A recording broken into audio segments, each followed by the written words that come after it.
Gujarat jail में बंद कुख्यात गैंगस्टर लॉरेंस बिश्नोई अपने सोशल मीडिया हैंडल से एक पोस्ट शेयर करता है। इस पोस्ट में हाफिज सईद, जो कि लश्कर ए तैयबा के चीफ कहलाते हैं, उनको एक धमकी दी जाती है। दरअसल उनकी फोटो पर एक क्रॉस करके एक पोस्ट लिखा जाता है कि हम हमारी गैंग पाकिस्तान में घुसकर 1 लाख मुसलमानों को मारेंगे। दरअसल उनका कहना था कि हम एक ऐसे आदमी को मारेंगे जो 1 लाख मुसलमानों के बराबर होगा, और उनका इशारा साफ साफ हाफिज सईद की तरफ था। इसके बाद पाकिस्तानी डॉन शहजाद भट्टी लॉरेंस बिश्नोई को चुनौती देता है कि तेरे से एक चिड़िया भी नहीं मारी जाएगी लॉरेंस, और अगर तू कुछ करने की कोशिश करेगा, अगर तू हमला करने की कोशिश करेगा, तो तेरे सारे काले चिट्ठे खोल दिए जाएंगे कि आखिरकार बाबा सिद्दीकी को किस राजनेता के कहने पर मारा गया, सिद्धू मूसेवाला के किस सिंगर के साथ विवाद चल रहे थे, क्योंकि जो बाबा सिद्दीक थे, जो गैंगस्टर उनकी हत्या करके भागे थे, यानी कि जिनका नाम जिशान था, उनको भगाने में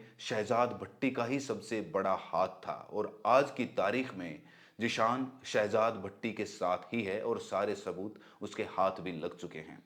ये खोखली धमकी थी, ये बौखलाहट की वजह थी, ये तो आने वाला समय बताएगा। लेकिन कश्मीर में हमले के बाद जैसे ही पहलगाम में 28 सैलानी मरते हैं, दोनों तरफ से बयानबाजियां तेज हो जाती हैं। इधर भारत के प्रधानमंत्री सिंधु जल संधि को निरस्त करते हैं, यूट्यूब चैनल्स को बैन करते हैं और तरह तरह की प्रतिक्रियाएं सामने आने लगती हैं।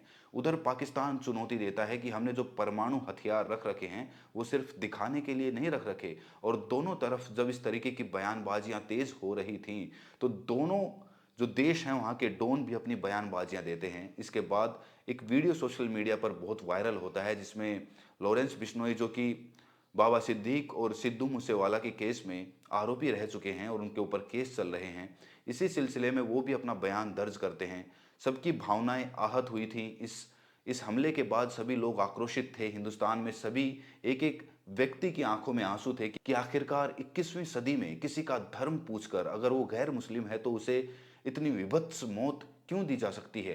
तो सभी लोग अपने अपने तरीके से दुखी थे, आहत थे, तरह तरह के बयान आ रहे थे। और अब जंग जब आगे बढ़ रही है, तो दोनों देशों के जो अंडरवर्ल्ड्स हैं, जो अपने अपने देश में कारगर तरीके से कुख्यात गैंगस्टर्स हैं, वो भी अपने हमले की बयानबाजी तेज कर रहे हैं। जैसा कि आप जानते हैं कि शहजाद भट्टी पहले लॉरेंस बिश्नोई के काफ़ी अच्छे मित्रों में हुआ करते थे। एक वीडियो पहले बहुत वायरल हुआ था। उस वीडियो में शहजाद भट्टी को फ़ोन करके, वीडियो कॉल करके लॉरेंस बिश्नोई उनको बधाइयाँ दे रहे थे उनके जन्मदिन की। इसके बाद उन्होंने बताया कि मेरा जन्मदिन आज नहीं कल है, और इसके बाद उन दोनों में बातचीत होती है। लेकिन जैसे ही मामला देश के ऊपर आता है, धर्म के ऊपर आता है, तो गैंगस्टर भी अपना अपना जो देश होता है उसके अकॉर्डिंग अपनी देशभक्ति दिखाने की कोशिश करते हैं। शहजाद भट्टी उधर से कह रहे हैं, अगर तुमने कुछ ऐसा करने का प्रयास किया तो मेरे पास सारे सबूत हैं।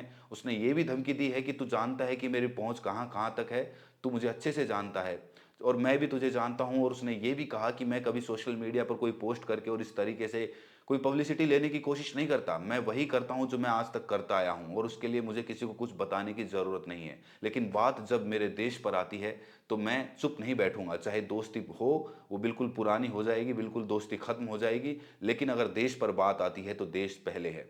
और कहीं ना कहीं यही बात भारत में भी देखने को मिल रही है। अब देखने वाली बात यह होगी कि जो लॉरेंस बिश्नोई ने धमकी दी है उस पर कोई कारगर तरीके से कार्रवाई शुरू होगी, या फिर ये सिर्फ एक खोखली धमकी थी, एक पब्लिसिटी स्टंट था, जिससे कि जो लोगों की भावनाएं हैं उनका एक यूज किया जा सके, उनका फायदा उठाया जा सके और लोगों के बीच अपनी इमेज सुधारने का एक प्रयास किया जा सके। ये तो आने वाला वक्त ही बताएगा।